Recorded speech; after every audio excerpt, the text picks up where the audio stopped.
Hello and welcome to Undercommon Taste. This is a podcast where we create and discuss homebrew content for tabletop RPGs. Legend speaks of a beast, 300 miles from its tip to its tail. None have seen it, yet all know its name, like the Ark of the Covenant or the Holy Grail. I'm Ian Woodworth. I'm joined by my co-host James Daly, and today we are talking about the big things that hide in the sea. Yes, the depths of the ocean, the monsters from the black. Yeah, we're talking about sea monsters. Yeah. This is a continuation of our recent series, I suppose it would be, where we're talking about monsters that appear in mythology and how they have been translated into TTRPGs, specifically into D&D, because that's the books we have. Right. And yeah, today we're going to be talking about stuff like the Hydra and the Leviathan and the Kraken. It was really hard not to go with release the Kraken for the quote, but I did like that Leviathan quote. It kind of had a good feel to it. You are not Liam Neeson. No, I am not. So, anyway, if you have any comments, suggestions, or ideas, feel free to send us an email, undercommontaste@gmail.com, or send us a direct message through our Twitter account @UCTHomebrew for however long the burning husk of Twitter remains. You can also find us on Instagram, TikTok, Facebook, YouTube, and Twitch. Search Undercommon Taste. We're also on Mastodon, undercommontaste@dice.camp. We are on Patreon, patreon.com/undercommontaste. That's where our write-ups go. We're still working on getting more content up there. Hopefully here pretty soon we'll be able to start our patron-only episodes. Yes. So if you have anything that you would like us to talk about that's a little bit more amorphous and a little bit less of a, TTRPG exclusive topic, send us an email and we'll do a patron-only episode on it. Yeah, it'd be great. We're also on itch. We have an itch store, undercommontaste.itch.io. That's where we have our liminal horror adventure, Beneath the Lake, and my solo RPG, Foreverhome. And finally, we are on Discord. You can find a link to our Discord in the show notes if you ever wanted to just come and talk with us directly. Yeah, that sounds great. Again, you can find our podcast wherever you find your podcast. We're pretty much on all the podcasters now. As always, subscribe, give us a rating and review. This helps increase our visibility. It lets us know what kind of content you want to hear more of. All right, so let's get started on this adventure. Yes. I think the monster that really inspired us to really start this episode was the Hydra. Yes, it was. Specifically the Lernean Hydra from the 12 Labors of Hercules. Right. Or Heracles. Or Heracles. If you're more Greek-leaning than Roman. Yeah. Yeah, that's one of those things. I do prefer Heracles. That is my little bit of a soapbox, though I do use both terms interchangeably. But yeah, so the Hydra is kind of an interesting creature. It's definitely more popular, especially with the last set of, Marvel movies that came out. And we will not use the very well-known refrain because there are some issues with it. We will leave that. If you want to hear a Patreon exclusive on that one, we can discuss it. There is a little bit of wonkiness with that. But the Hydra itself is, this mystical creature. As we all know, if you cut one head off, two would grow from the stump. A creature born of monsters itself was the son of Typhus and Echidna, who was kind of related. If you look at her, she lived in a cave, but she had the upper half of a female, her lower half was snake. And as we talked about in our previous episodes with our sirens and our mermaids, those sirens started taking more of those, instead of being bird body, they started becoming more draconic and more scaly. And Echidna kind of had a big portion to do with that as well. Right, and the monster that is most similar to Echidna would probably be the Lamia. Or a Naga. Or a Naga, depending on culture, yeah. Yeah. So the upper half of a human, typically female, and then the lower half of a serpent. Yes. So again, the Hydra was largely, if you had to describe it, think of Nessie with multiple heads. Again, had a bestial body, but was not described as hairy. So I kind of see something that could go immerse into water or land. So it generally would have like a smoother skin. That also depended on which story you're drawing it from. This is true. Because there are some stories that simply describe it as being a multi-headed serpent. Right. Which suggests that it doesn't have any legs at all. It's just a big old snake with a whole bunch of heads on it. And this is also a possibility. Again, the Hydra, while very well known, has a very short stand-in in the 12 Labors of Heracles or Hercules. So the definitions and the story of it is a little muddled. And strangely enough, unfortunately, there wasn't a whole lot of detail. Again, Heracles employs his nephew to help him with this one, because if you cut a head off, two heads would grow from the stump. So in order to defeat the Hydra, Heracles had his nephews cauterize each of the stumps after he cut off a head to prevent further growing. And this left the one immortal head, which after it was severed, Heracles buried it under a rock. Because you can't kill something immortal, but if it's stuck under a rock forever, it's not going to cause anyone any trouble. Generally speaking.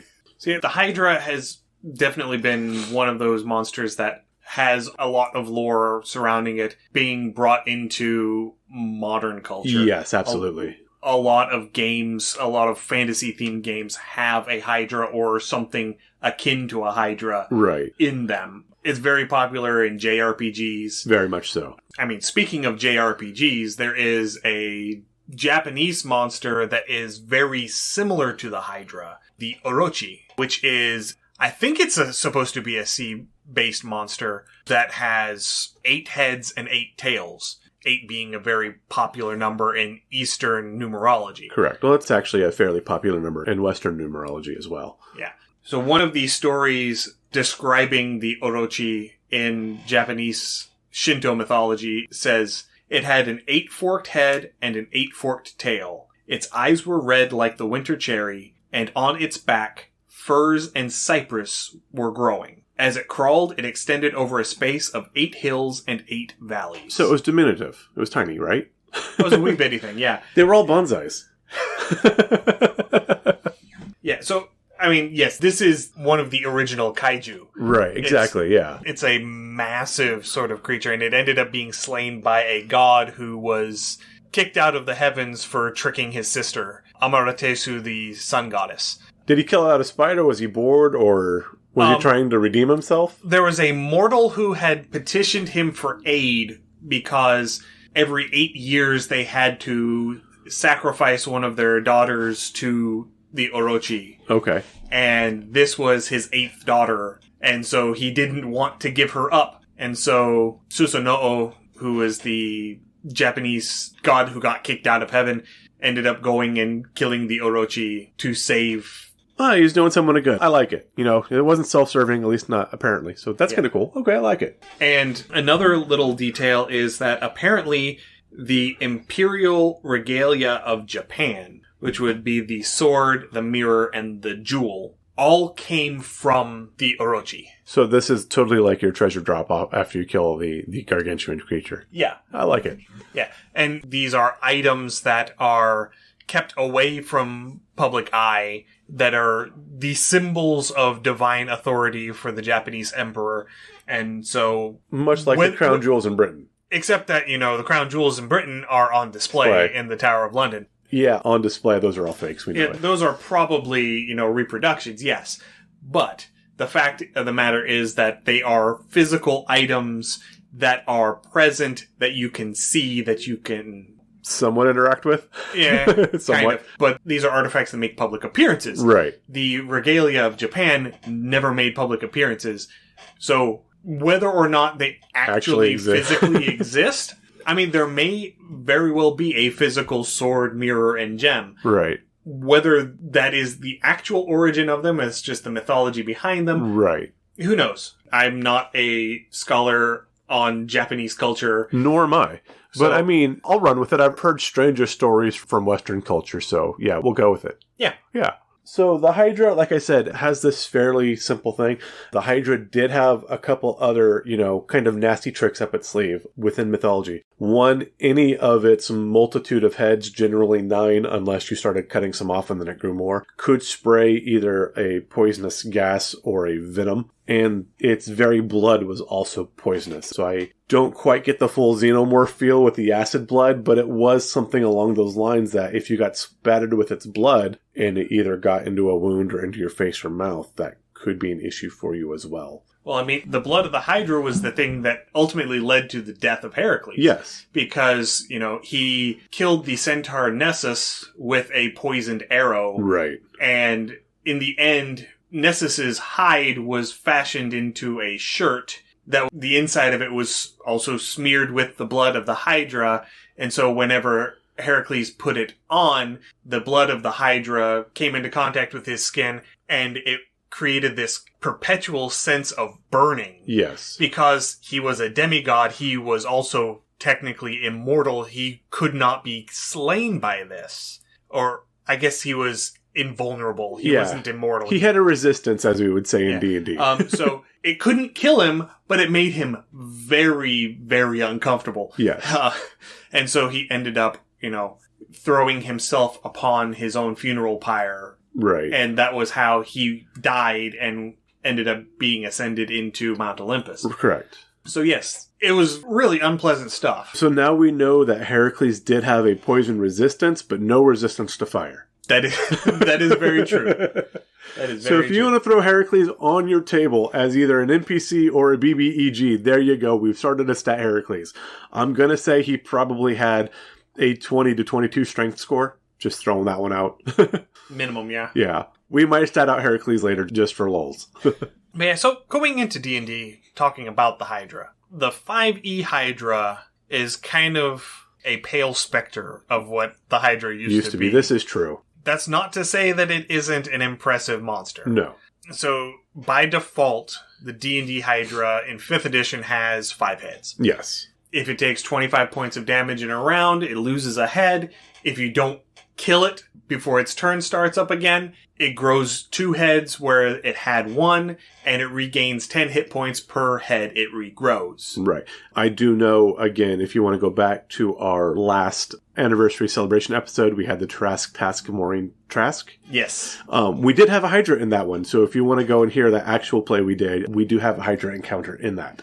Yes, and that was definitely a discretion is the better part of valor. Yes, it was. Encounter. We're like, yeah, we're not going to stand. We were hurting as a party by that point. We were not up for a stand-up fight. Yeah, that was an acid-based Hydra, and it was kind of nasty. The other major feature of a Hydra and what makes it an especially dangerous foe is that it gets 1 reaction per head it has to make attacks of opportunity. Right. So a 5-headed Hydra can make 5 attack of opportunity reactions. Yes. If it has more heads, it can make more. So it is a very dangerous adversary in that regard. Right. This is a monster that if your party is facing it, your party does need to coordinate to drop it as fast as possible. Because if you don't, it will grow enough heads just to be simply overwhelm your party. Yes. In Mythic Odysseys of Theros, they did revamp the Hydra a little bit in the form of the Iron Scale Hydra. Ooh. Basically, they took the Hydra, they beefed it up a little bit, they made its blood acidic.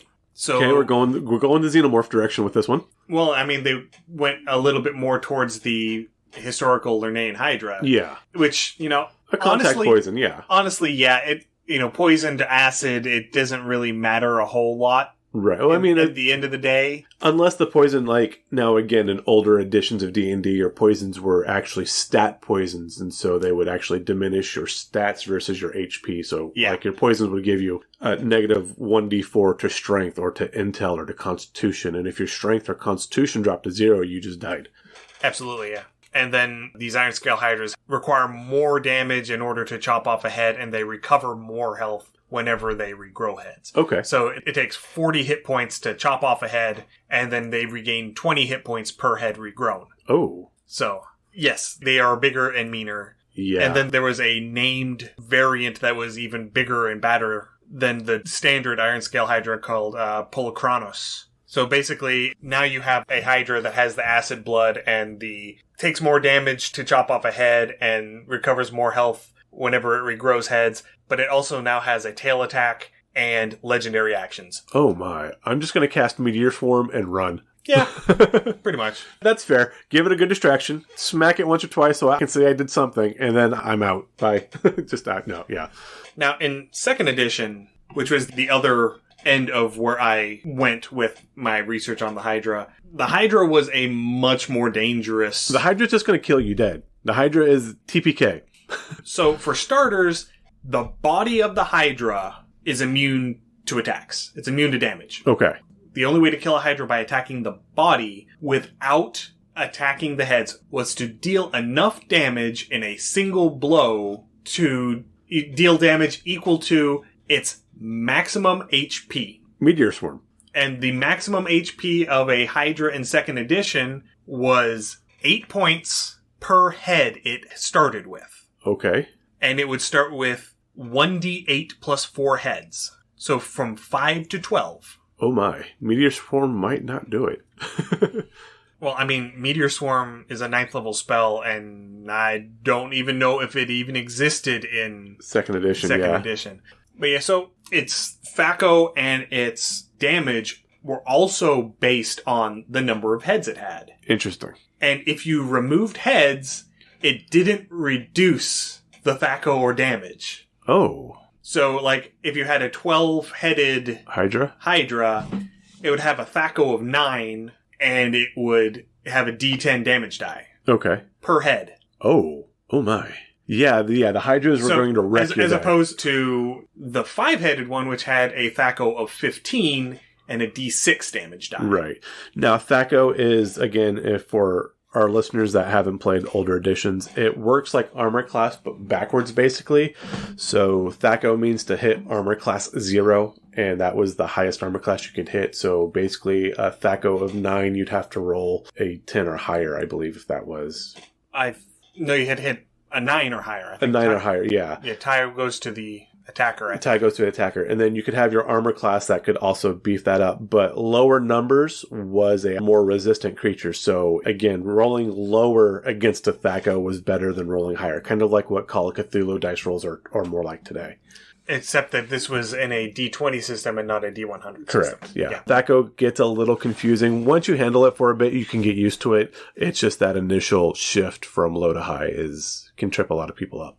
Yeah, that's why they had THAC0 tables. Yes. So you could just look at the table and see what the number you were looking for was. Right. And if you rolled that number or higher, you hit. Right. I mean, this is completely a rabbit trail, but if you want to see a good conversion of like a THAC0 table to something more modern, if you listen to Tales of the Manticore, which is a great podcast I highly recommend you listen to, he rolls that reversed THAC0 through season 1, and then as he moves to season 2, he actually flips that to a more of a modern dice roll, just to clarify, because listeners were getting confused because, again, it was an older system where things were a little backwards. Yeah. All right.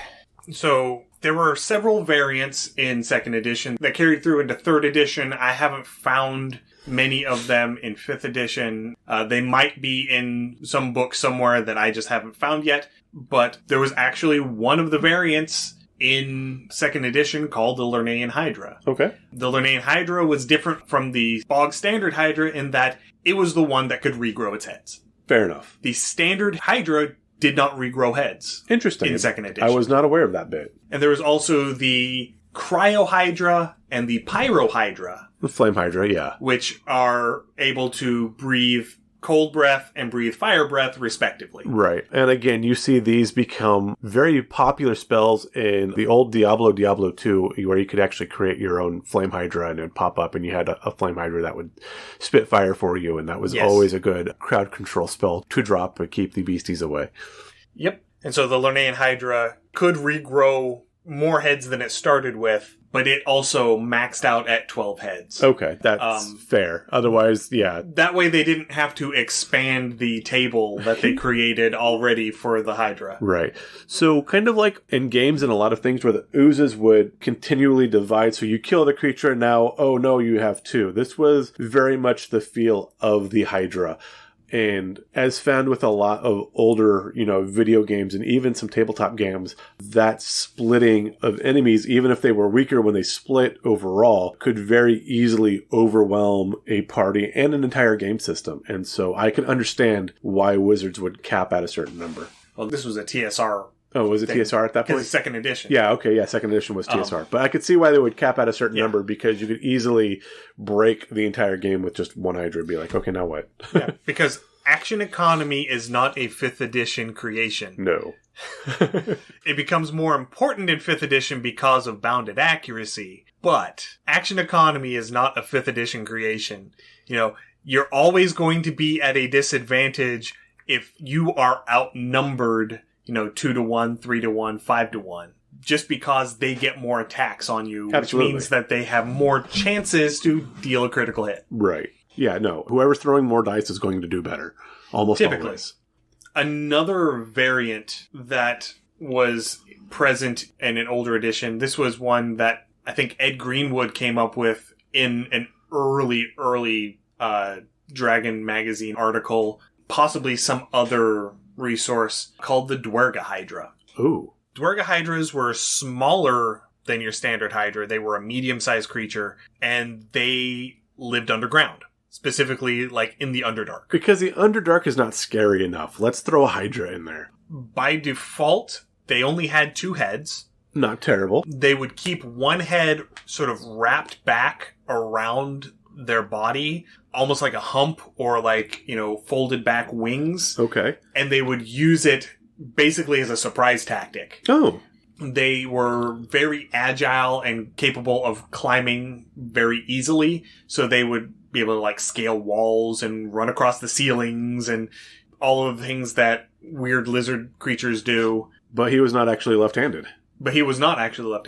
And unlike most other Hydras that had a purely bestial intelligence, they had an innate knowledge that if they lost a head, they would regrow heads. Okay. And so they would use their head as bait to lure out things. Interesting. And so particularly aggressive Dwerga Hydras would end up having like 6, 7, 8 heads. But unlike the other Hydras, because they were a much smaller frame, as they grew more heads, they would become more sluggish. And they would have a harder time moving, and they wouldn't be able to climb as well. And eventually they would be relegated to just crawling. Okay. And they would ultimately starve to death.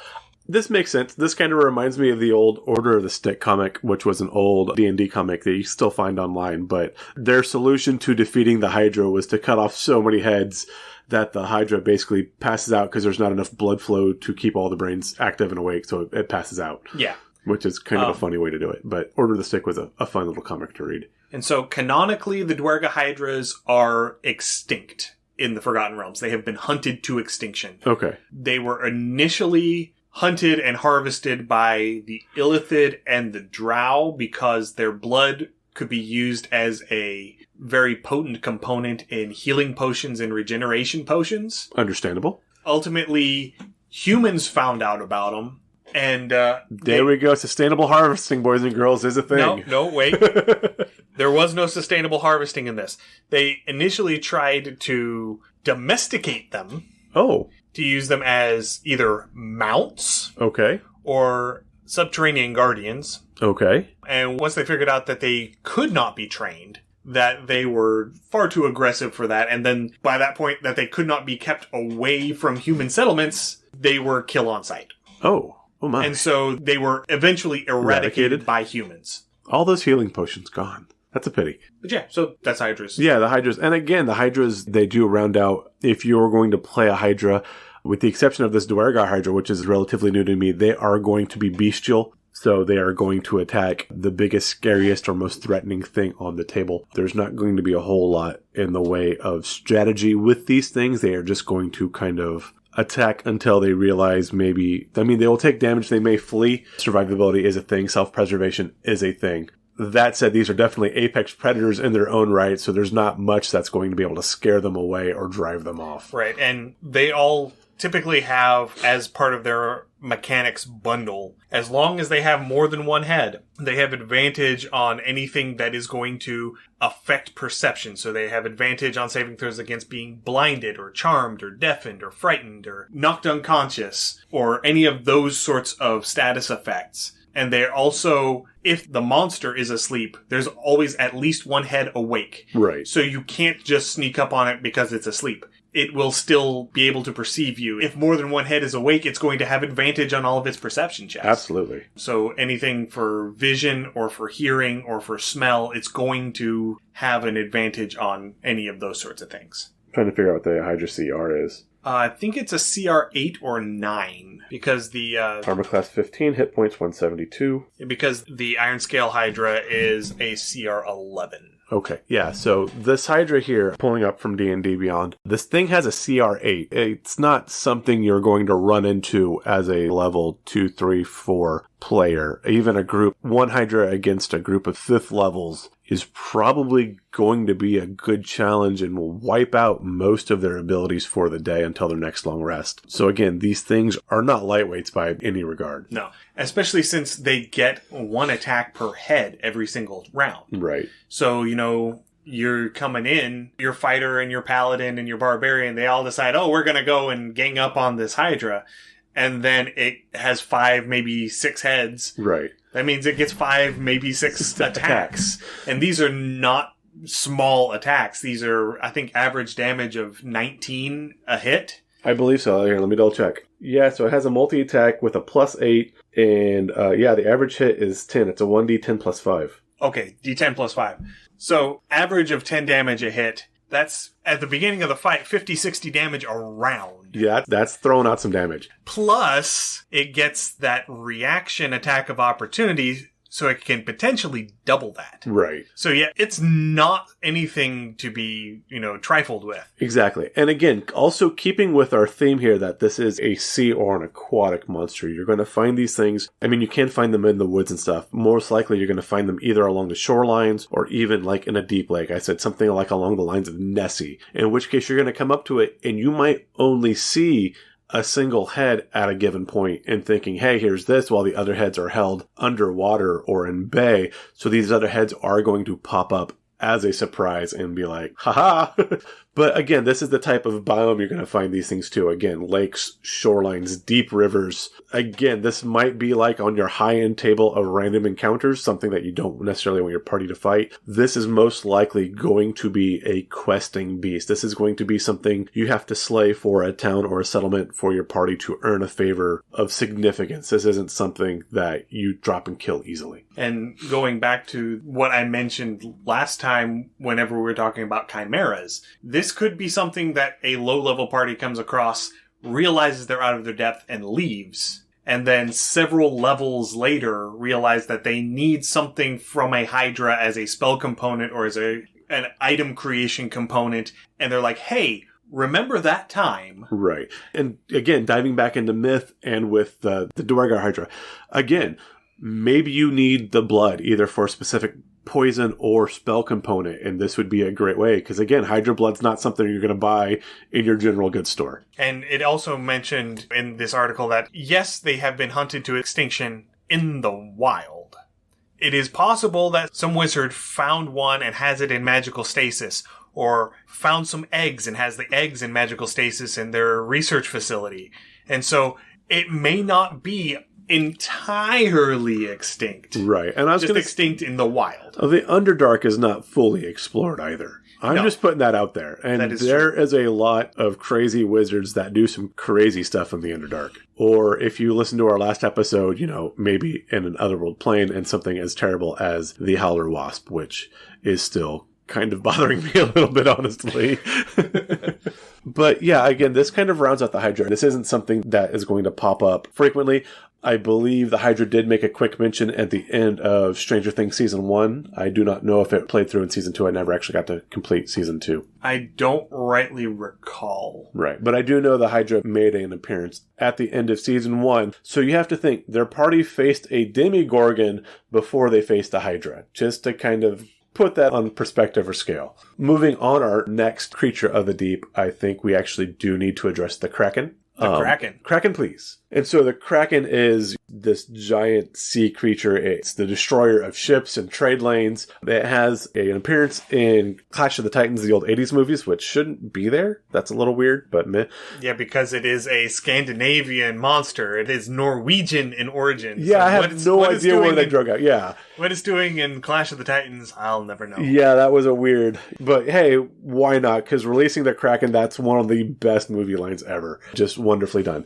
The Kraken is this great cephalopod, be it squid or octopus, we don't know. The creature in Dead Man's Tale, A Pirates of the Caribbean with Johnny Depp, that giant octopus, the breaker of ships, and pulling things down. This was the Kraken. So going through, again, it's Norwegian. It's actually fairly recent as far as our mythological creatures going, the first written accounts being in the early 1800s. Again, the big time of, actually, this is even post-slave trade with Europe. So, I mean, really, this is a relatively recent critter. Yeah, this is post-Golden Age of Sail. Yeah, this would definitely be within the whaling time, though, and so depending on what they were looking for, especially as the sperm whale was a large whale that had a very high oil content, they were known to eat the colossal squid, so Ian has a historical description of what this thing was, and from the sound of it, I'm guessing it was the corpse of probably a colossal squid. Yeah, there was, I believe 1813 is the account, that they just described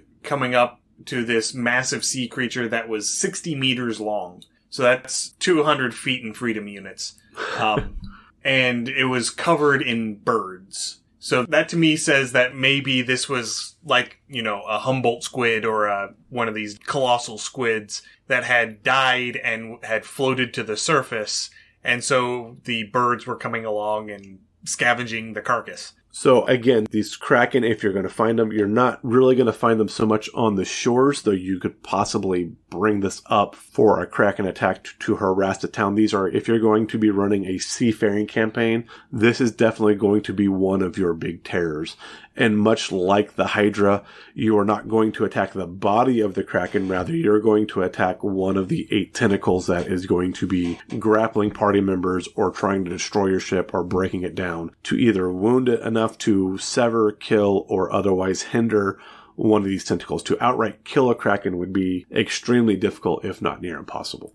I actually use a Kraken as the big bad for a campaign that I was running that has since fizzled out. But that started as a shipwreck campaign. And so they had to figure out how they're going to get off of this island that nobody goes to because it's inaccessible on 3 coasts. And the 4th coast is abutting the Kraken's territorial waters. Right.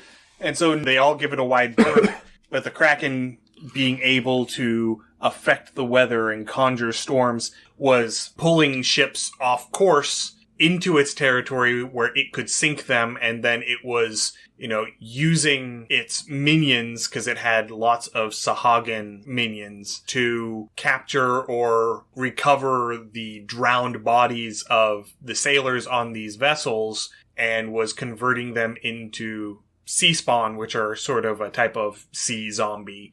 The ultimate goal of this Kraken was it had been sent through a portal from the plane of water to secure the material plane side of the portal. It came through, found out that the material plane side of that portal had a fortress built up around it that was manned by Tritons, and it barely escaped coming through the portal. Okay. And so its whole thing is it's been amassing an army to crush the citadel to clear the way to the portal so that it can bring its kin through the portal from the plane of water. I like that. Terrifying. That almost butts into one of those eldritch horrors. I did take a lot of inspiration from the Reapers from Mass Effect with this regard. It is very much like Sovereign. Okay, yes. In that case. Right. It is the one Kraken in the world, and it is the forerunner, it is the harbinger of the other Kraken. I like it. And this makes sense too, because the Kraken does actually have a 5e appearance as well.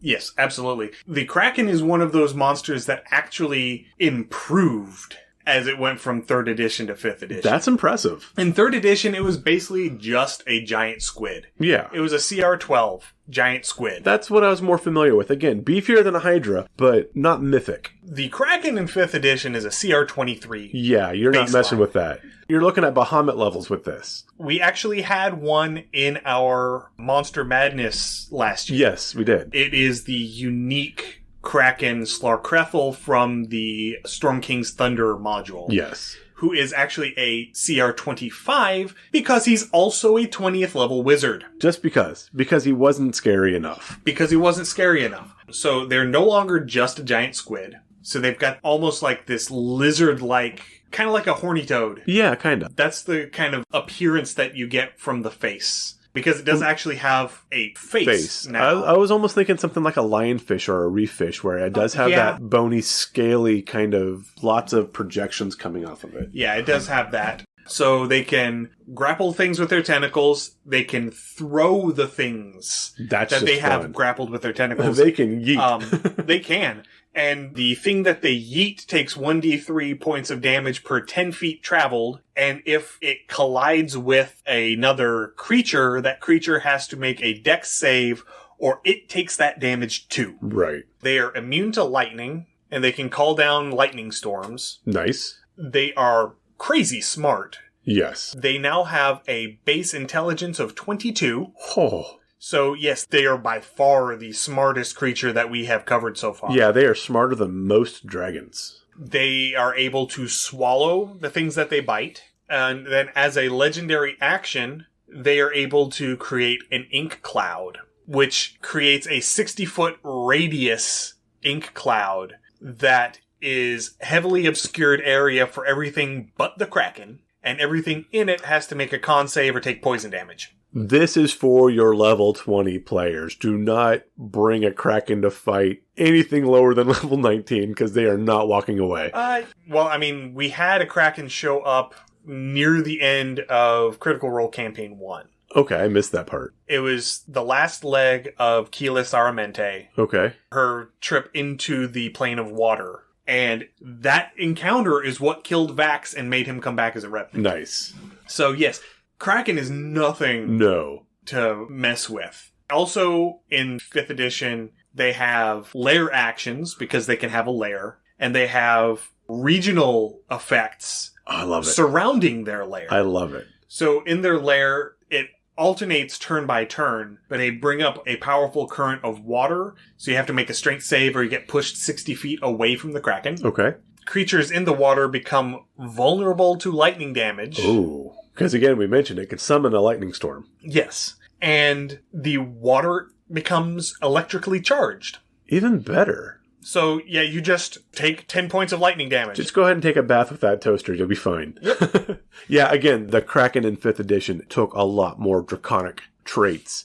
Even with the regional effects, that is something that you find mostly... I haven't even gotten to the regional effects. I know, but I mean, the fact that it has a regional effect is something that you find with dragons almost exclusively. No, powerful vampires have regional effects around their lairs. But yeah, it takes a fairly high CR monster in order to have something that will actually affect the area surrounding it. So some of the regional effects that happen around a Kraken's lair. It has the ability to control weather within 6 miles of its lair at will. Oh. Water elementals will just spawn in the area. Terrifying. They can't leave the water, but they spawn in the area. Okay. And aquatic creatures with an intelligence of 2 or less are charmed by the Kraken and hostile to outsiders. I like it. So that means, like, sharks. Yeah.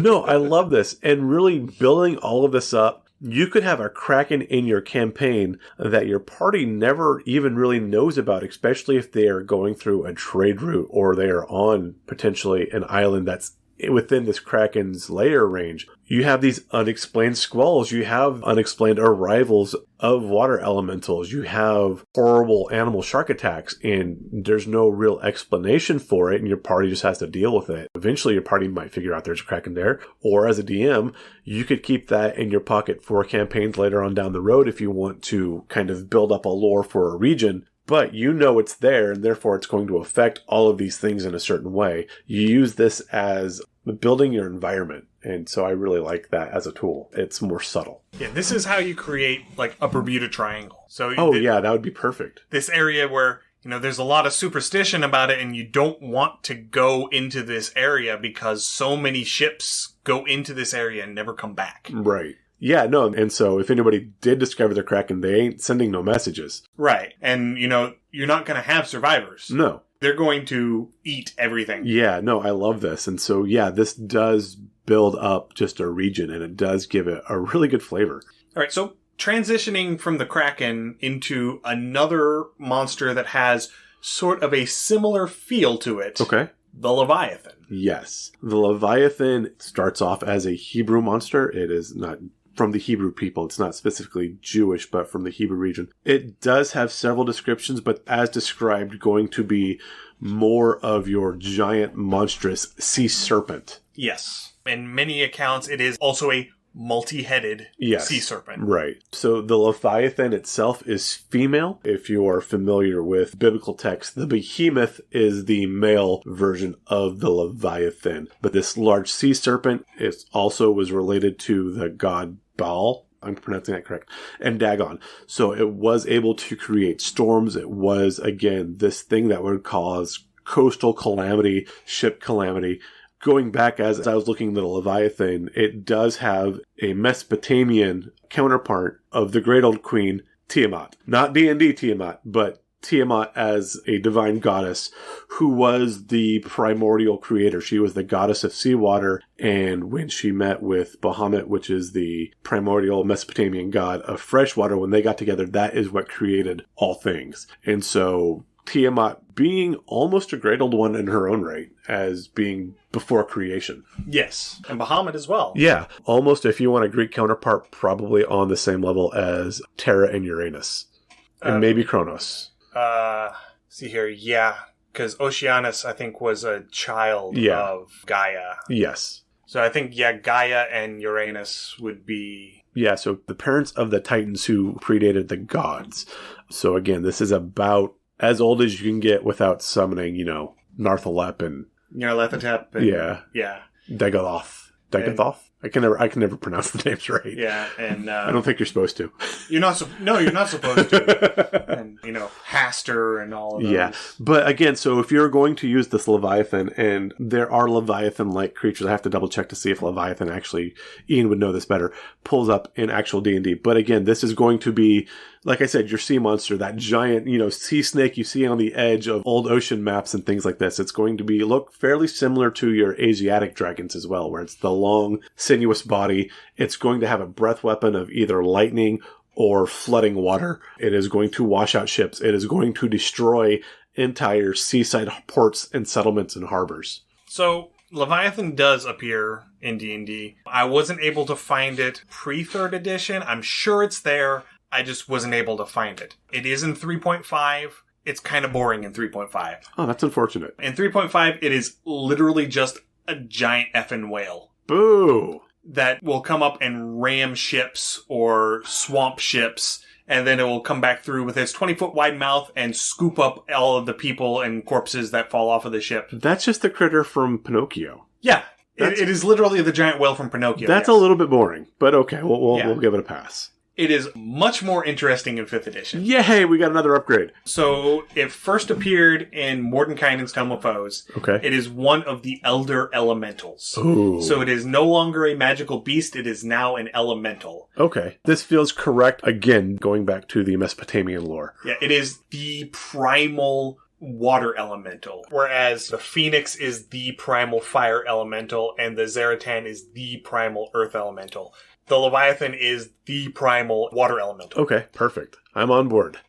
So it got reprinted in Mordenkainen's Monsters of the Multiverse, and they ended up nerfing it a little bit.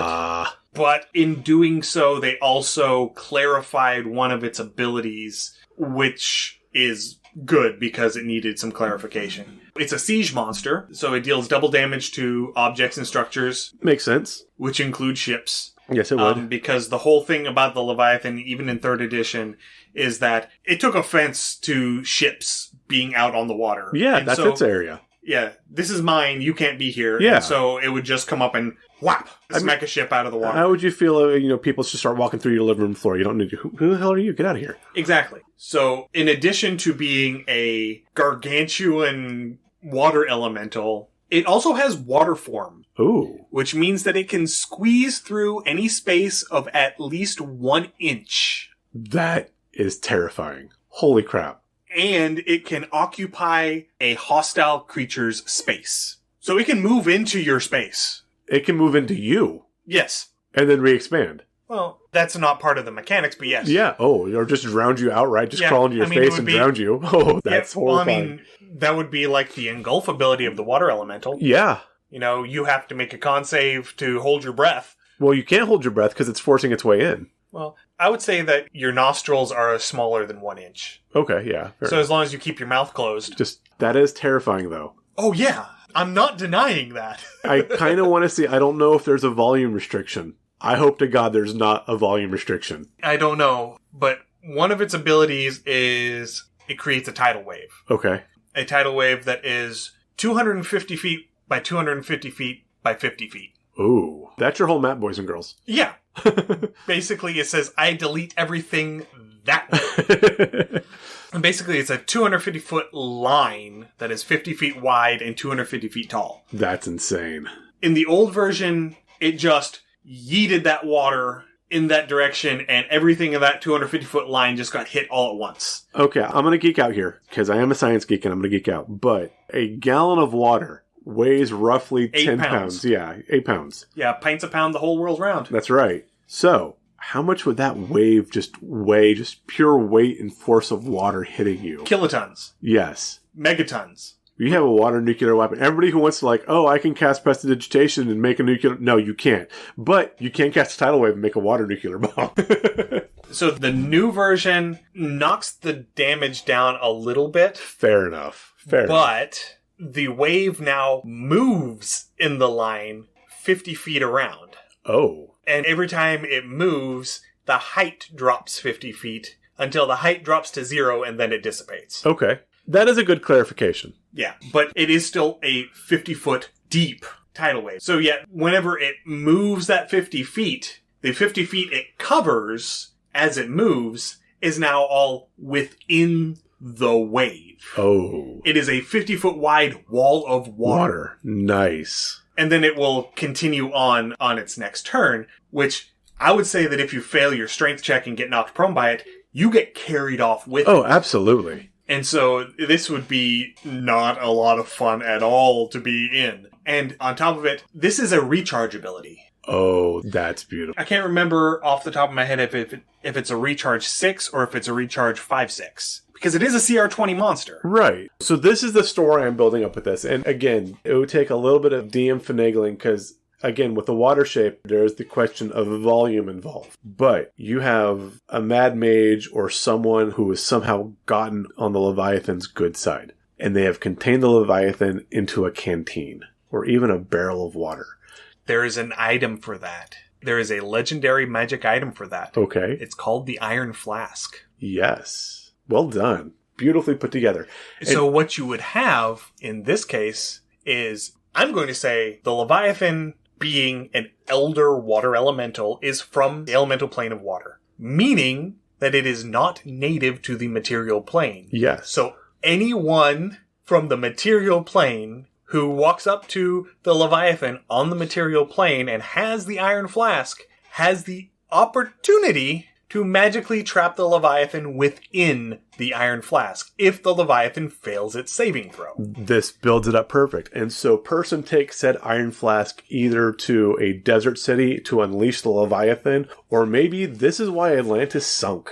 I could see that, yeah. Yeah, and there you have set up your campaign. You need to find the Iron Flask and recapture the Leviathan because that is why Atlantis is gone, because the Leviathan destroyed it. Or you set your campaign in Atlantis and they have figured out that somebody has the Leviathan inside the Iron Flask. And they're trying to prevent it? And you have to find the person who has the Iron Flask, get the Iron Flask from them, get to the plane of water to re-release the Leviathan. Oh, that would be a beautiful story. I love it. You know, without them being able to stop you. Yes, no, that would be a great campaign arc. And that would be a great higher level campaign arc too. You can make it a heist.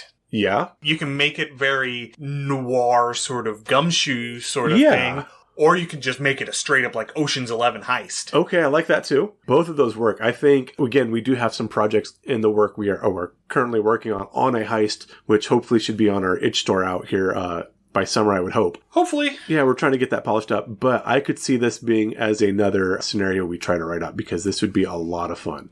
Yeah, I think that would make a good high-level one-shot. Yeah. Sort of like the Exandria Calamity story arc.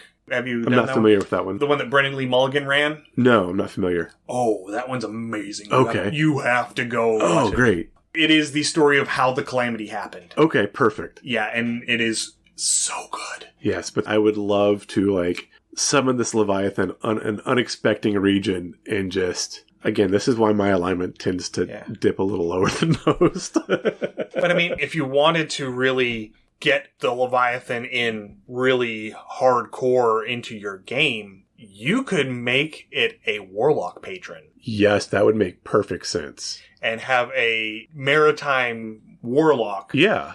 And then you would treat it kind of like the way I keep doing Critical Role references today, but playing into that sort of Uk'otoa from Campaign 2, where Uk'otoa was Ford's warlock patron. Yeah. It was a great old one. But I would say that you could probably modify, say, like a... I would say like a Knowledge of the Tome.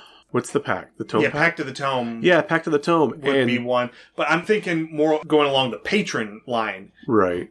I would say probably more like, almost like a genie patron. Okay. Well, I can see this because Leviathan is a water elemental. Yeah. So therefore, again, the pact with any warlock is going to be opening more access to the planes of water. Probably destroying anything that's going to be polluting or damming up water.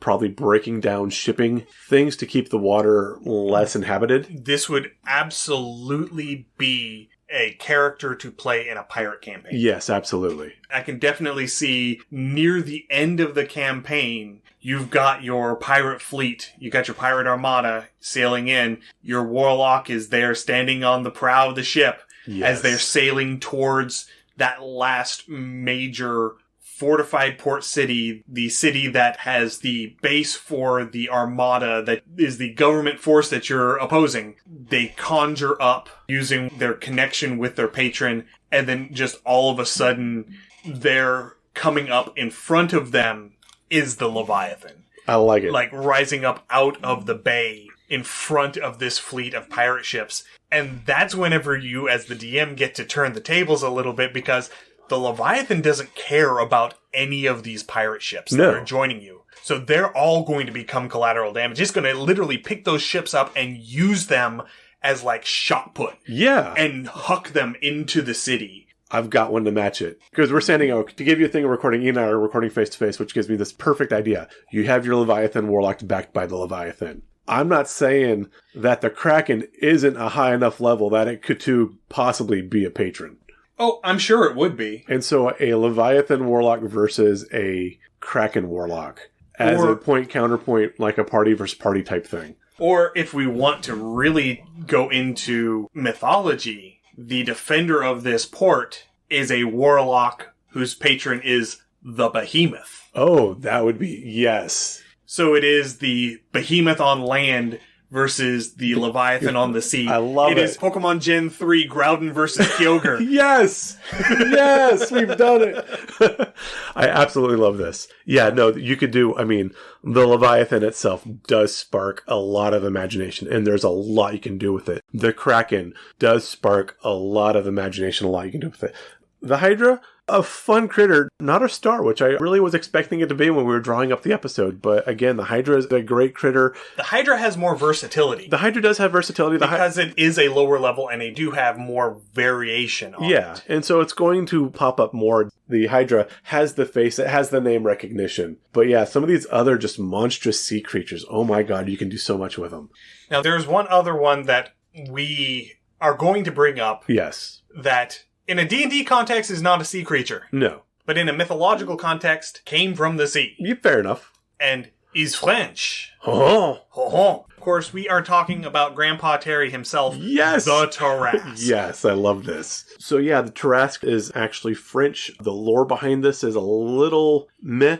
So the southern area of France, which would be, the northern Mediterranean coast, per lore, it was St. Martha, and they're obviously very Catholic, very Christian. So they said this area was converted by the actual, personal friends of Christ that came over. If you know anything, unfortunately, I hate to mention Dan Brown with the Da Vinci Code and stuff like that, but the whole concept that the blood of the Grail was the friends and potential family of Christ that had fled persecution and settled in this area. This kind of does tie into some of that lore a bit too. But the Tarrasque was this dragon turtleish kind of creature that was huge, and this is one of St. Martha's miracles, is that she actually subdued the Tarrasque to kill it. And so I'm going to go ahead and read this description. This description kicks back to 1187. It was fatter than an ox and longer than a horse, with a lion's face and head. Teeth as sharp as swords, a horse's mane. Its back as sharp as an axe, bristling and piercing scales. 6 feet with bear's claws, a serpent's tail, and a shell on either side like a tortoise. So the Tarrasque really also could have made an appearance in last week's episode talking about our chimeras and our amalgamation creatures, but it was in lore this giant, kind of a dragon turtle. It was huge, it was spiny, and it liked eating and killing passersby because it got bored, and that's what such creatures do, apparently. Well, I mean, you can't have a miracle of subduing a creature that is not inherently evil. This is true. I mean, yeah, what's the miracle of it? You know what? It was there. It was a giant fluffy bunny. It brought carrots and everyone got cookies, and it was everyone's best friend, and St. Martha went up and he kicked it in the nose. Yeah, St. Martha isn't going to become St. Martha for subduing the Easter Bunny. Yeah, probably not. So, yes, and St. Martha, until she comes up, she sprinkles the Trask with holy water, which paralyzes it. She shows it a cross. She binds it with her girdle. I'm not judging, just saying kind of kinky. And then the townspeople are able... I just want to know how big her girdle was. I know.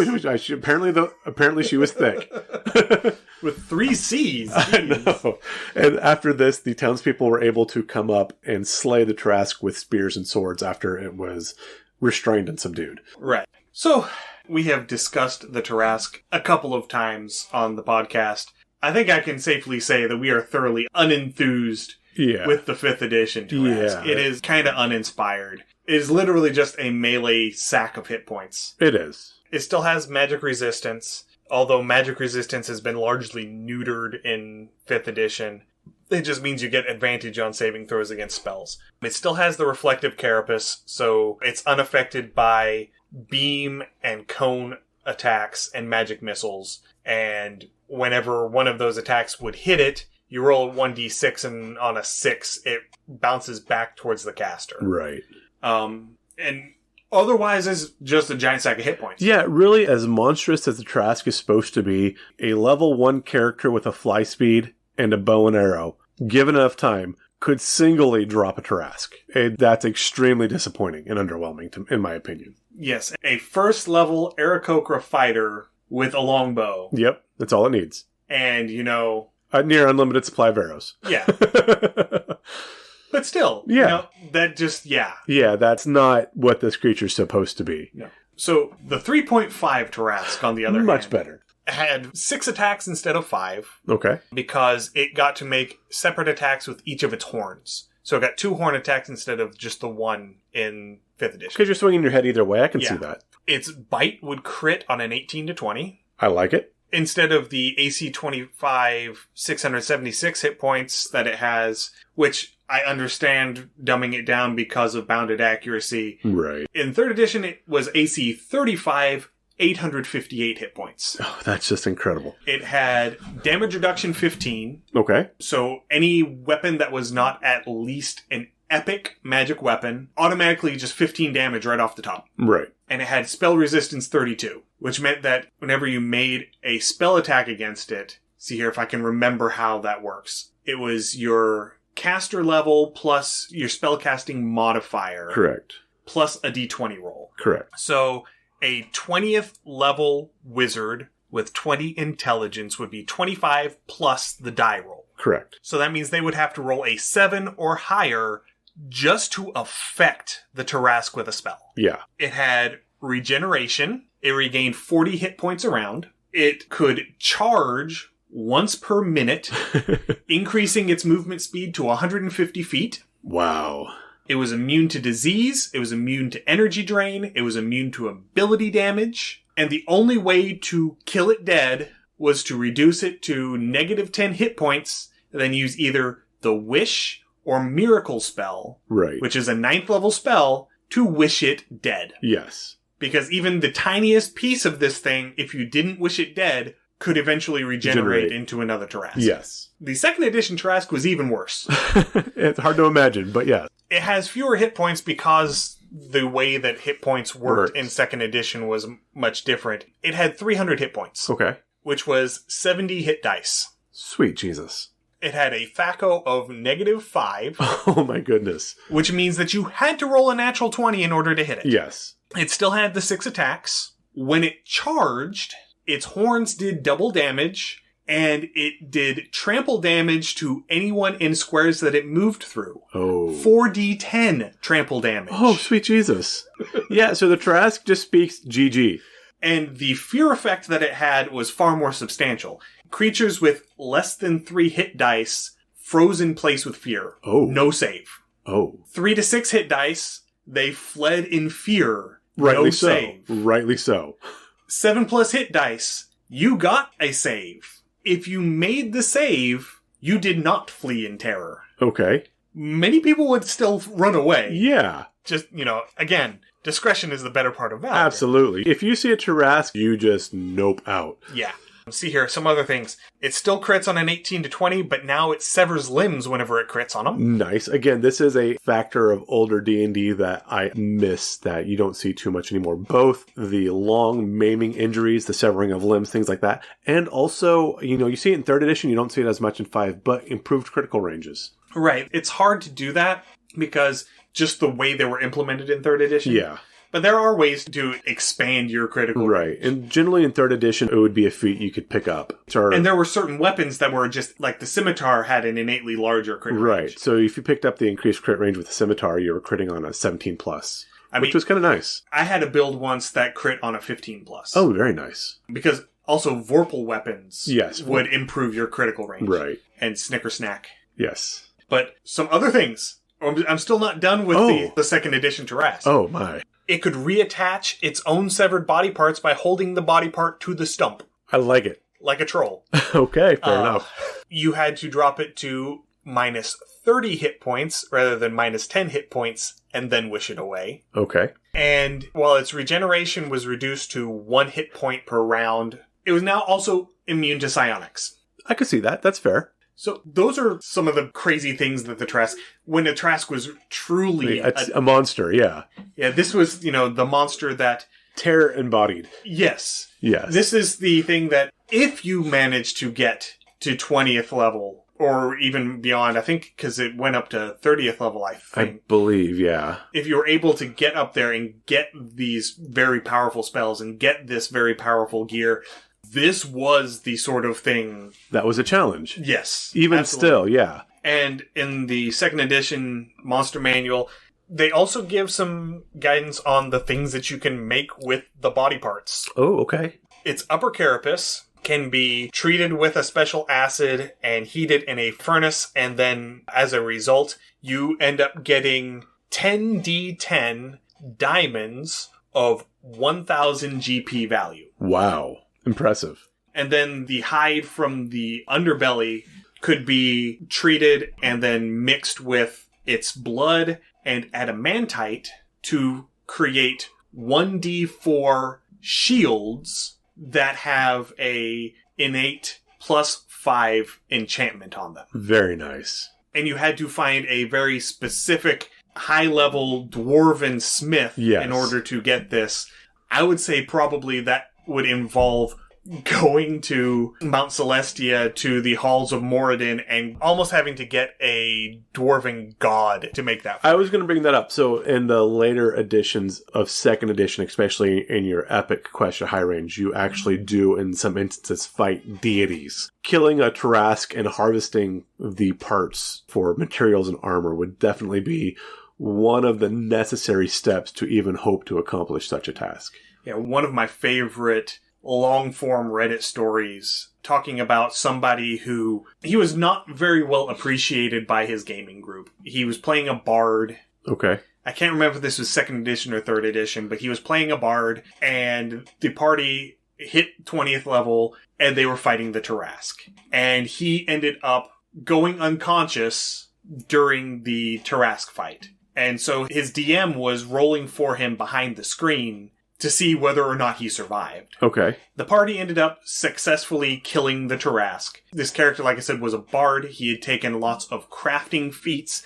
He basically one-man kitted his entire party with all of the stuff. And the party assumed he was dead and left him behind. Oh, no. And like I said, he wasn't getting along very well with the other players. Okay, they weren't treating him well. They weren't treating his character well. Again, and all that. early on too, 2nd and 3rd edition, bards were very much a support character that were overlooked greatly. Yeah, and they didn't feel like he was, contributing enough. And so they continued on, and they ended up starting an epic level campaign where they went to level 30. And he ended up having to roll up a new character for that game. But in secret, his DM had been rolling for him. And so several hours later, his bard wakes up. Oh. The party is gone, and he is out here in the wilderness with the corpse of the Tarrasque. Oh my. And so he starts harvesting the corpse of the Tarrasque and making himself gear. As you should. As you should. And he ends up having this little solo campaign with the DM in the background. Oh, I love this. He's kitted out in all of this Tarrasque hide gear with these Tarrasque bone weapons and stuff. And he goes and he's fighting the gods. And he's actually going and slaying gods and absorbing their power. Oh. And so the epic level campaign, that party, the whole story that they're going through is the gods are starting to disappear and we don't know what's going on. Oh, I love this. And so they finally get everything together and they're doing all their investigation. They come through. They're level 30. They come up for their final confrontation. And they come up and they find the bard. Oh, I love it. And they get ready to charge him. And this is where he reveals to them the fact that he had basically, because he made all of their gear, they're still wearing all the gear that he made because it was the best stuff that they could possibly get. Yeah. There wasn't anything in the books that was better than the stuff he was making. Right. This is where he revealed that he had been working with the DM the whole time and had put a deactivation word on their gear. Oh, that's evil. I love it. He says the one word and all of the enchantments on all of their gear disappears. Oh. And he just single-handedly wipes the floor with the entire party. I love it. I'm sure the party hated everybody else, but I love it. Oh, that's beautiful. Well done to that DM. Yeah. So that is our cautionary tale to be nice to the other players at the table. Absolutely. All right. So there's one last monster that we were going to talk about. Just in passing. Yeah. Something else that came up. Actually comes up in the story of the Lernean Hydra. Yes, it does. Creature of Karkinos, the crab. Right. Doesn't really do a whole Unfortunately, no. He's like, hey, and then like it's what movie is it? It's kind of like Deadpool, where you have all these great names, and you're like, oh, they're going to be in this movie, and they have like a 20-second cameo, if that. Yeah, that's kind of what this creature does. Yeah. So Hera decides to send this giant crab to interfere with Heracles whenever he goes to fight the Hydra, and Heracles just sort of stomps it and kills it. Yeah. The end. This does become the constellation Cancer, however. So all of our, June and July babies are Cancers? I think. I'm Gemini, which is early June, so... Early June, then yeah, so it's Gemini, Cancer, and then Leo. So yeah, it's our June and July babies. So yeah, Karkinos got the equivalent of a participation trophy. Like, oh, you got squished, so we're going to make you into a constellation. Yeah, well, I mean, Hera liked them, and fair enough. Yeah. I mean, who really wants to have their head stepped on by Heracles? I mean, yeah. So there are monstrous crabs in 3.5. You're saying there's some bad cases of crabs? Yeah. I mean, and they scaled them up all the way to colossal. Right. But they were literally just the regular crab scaled up. Yeah. They didn't have anything special going for them. That said, a crab by itself, I mean, especially if you get a very large crab, I mean, you take something like a king crab, if you're ever eating crab legs or something, those shells are kind of hard to get through. A lot of people need the special nutcracker tools and stuff like that. So yeah. If this thing is healthy and hale and in a bad mood, it's going to take a bit to pierce that armor. Those claws are going to do some heavy work on some squishy flesh. Yeah, and I think the damage for the colossal one was like 8d4 plus something. Right. And yeah, it was big. Yeah, it was big. A lot of them too. I think, didn't we have one with our March Madness last year? I'm glad you mentioned that, because we're going to go back into Theros for a second. Excellent. For one of the mythic monsters, Tromocratus. Oh my. Tromocratus is kind of a crab, kind of a lobster. He's kind of almost a little bit like the Chul. Okay. Those sorts of monsters. He's got a carapace. He's got like a lobster tail kind of thing going. He's got a great big pinchy claw on one side, and he's got tentacles on the other side. He's big. He's mean. He has, I think, an AC of 22 and 400 hit points. He did underwhelmingly during the thing. I think he got put up against Tiamat, though. Brass Dragon. Brass Dragon, okay, yeah. The Brass Great Worm, I think. There was definitely a mismatch between abilities, especially with fly speeds and stuff like that. Yeah, and the fact that it was able to grapple him and he wasn't able to do a whole heck of a lot. Yeah. So whenever he is reduced to 0 hit points, that's when his mythic actions kick in. So instead of dying, his carapace cracks open, revealing his 4 hearts, which each have AC 22 and 100 hit points. Oh my. And so you have to kill all 4 of his hearts in order to kill him. He's still fighting you full effect at this whole time. Right. This totally sounds like an NES boss fight. Yes. It absolutely does. Oh, I've killed the boss. No, you just dropped the armor. Now you have to hit the 4 glowing globes and destroy each one while he's hammering. He's flashing red and hitting you faster and harder now. Yeah. And because of the way that his mythic action works, if he gets to take a short or long rest, his carapace heals up. Yeah. And so he goes back to normal. Yeah. So there's no, we dropped him to 0 hit points, we're going to go take a breather and then come back and finish him. No, you're not. You're in for the whole ride. Or you can just, find Heracles and have him step on his back, and I guess that does it too. And one of the things that he's able to do is, once he hits his mythic actions, cover himself in coral, which deals damage to creatures within, I think, 10 feet of him. Right. And gives him a +2 AC. Yeah, it's kind of like a Thorn's aura, almost. Yeah. So that bumps his AC up to 24. That's a really hard hit. Yeah, he is a CR25 monster. It makes sense. And it is a mythic action because he's a mythical monster. Right. So it should be really hard Fair enough. to drop him. But yeah, he's big and he's mean. Yeah. And he does. This definitely would be, your BBEG for the end of a campaign. I would not put him up against the Leviathan or the Kraken, but definitely an honorable mention. Definitely scarier than the Hydra. But yeah, no, if you like crab critters, this is definitely one to throw on the table. Yeah, I think... Serve crab legs that night. Unless someone has a shellfish Fish allergy, yeah. Don't. We don't condone giving your players anaphylaxis. But personally, I think that Tromocratus is probably a bit more inspired by the Clash of the Titans Kraken. Yeah. He does have that feel. Being in Mythic Odysseys of Theros, there are lots of things from Mythic Odysseys of Theros that draw from that sort of mythology. Yeah. That sort of pop mythology that we got. With stuff like the Hercules show and the Xena Warrior Princess and the animated Hercules. And I don't remember the animated. Oh, the Disney one. Yeah, the Disney one. Yeah. I actually have never watched any of it except for whenever clips pop up.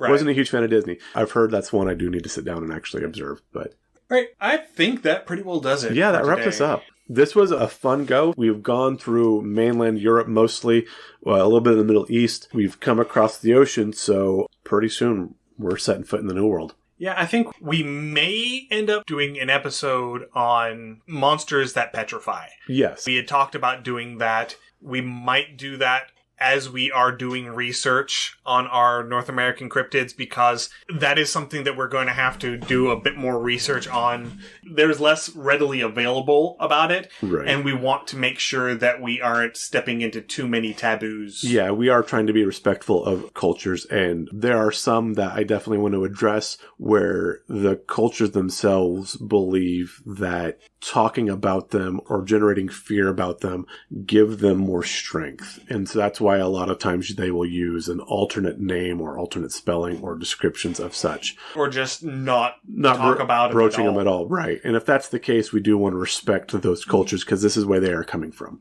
Yeah, there's one that we mentioned whenever we had Jack on talking about Vecna and talking about some of the other stuff that he's been doing. Right. Some of the native cryptids that are fascinating. And from our region. And I love the story behind them, but you're not supposed to talk about them. And even stuff that has made it into pop culture. Right. But that we aren't going to get into because we're trying to respect cultures. The cultural, taboo on talking about certain cryptids. Yes.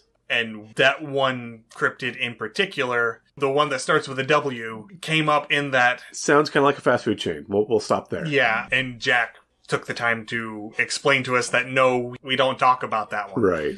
Because, as James was saying, talking about them or referencing them is believed to give them more power, but in the case of that one is also, if you say its name, you draw its attention to you. Much like with older European myth, where if you would mention a wolf or a bear, and again, that's why a lot of creatures were named otherwise, because you didn't want to say these words, because they would summon these creatures.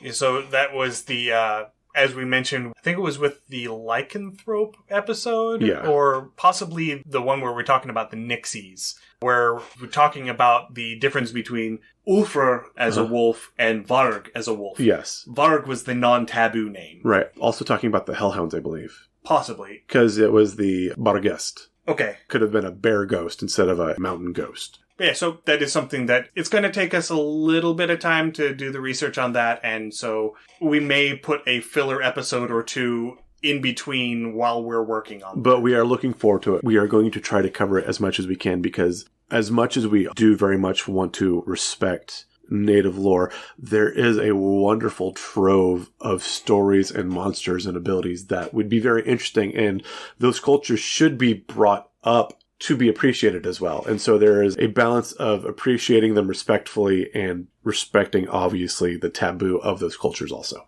So I think that pretty well wraps up. Yep. Again, if you want to send us an email, you can do that undercommontaste@gmail.com. Send us a direct message through Twitter @UCT Homebrew, or come join us on Discord and send us direct messages in Discord. Yeah, we'd love to hear from you. If you send us words, we'll send you words back. Yeah, wordiness. Yes. So stay safe, everyone, and we will see you again in 2 weeks. Happy gaming. Thanks for joining us for another episode of Undercommon Taste. Our theme song is Massacre Ann, written and performed by Mary Kroll and used with permission. You can find Mary online at marykroll.bandcamp.com or on Patreon at patreon.com/Dr. Mary C. Kroll. Our logo is by David Sutherland. You can find more of David's work on deviantart.com/David Sutherland or on instagram.com/Willex_73. We'll be back in 2 weeks, so stay safe, and we'll see you then.